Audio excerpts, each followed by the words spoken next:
Hey guys, in this video tutorial I'm going to show you how to add background in Capcut.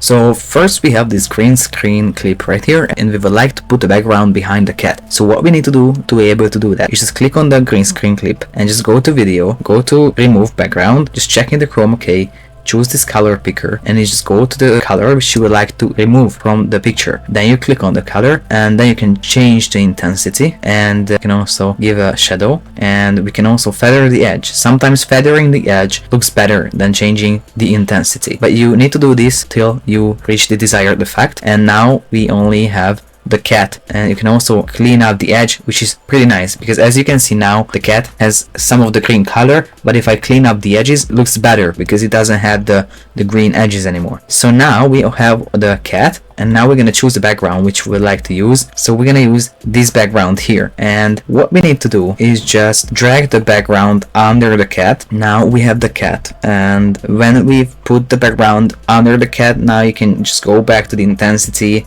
and the feather, and you can just correct it so that it looks the best. Alright, so all in all, this is how to add background in Capcut. I hope you found this tutorial useful. If you want to get access to all premium Capcut features, you can try out Capcut Pro for 7 days for free by clicking the link in the description below. Also, check out our Capcut Video Editing for Beginners ebook that you can also download for free. And last but not least, have a look at our other video editing tutorials, resources and builds in the video description as well.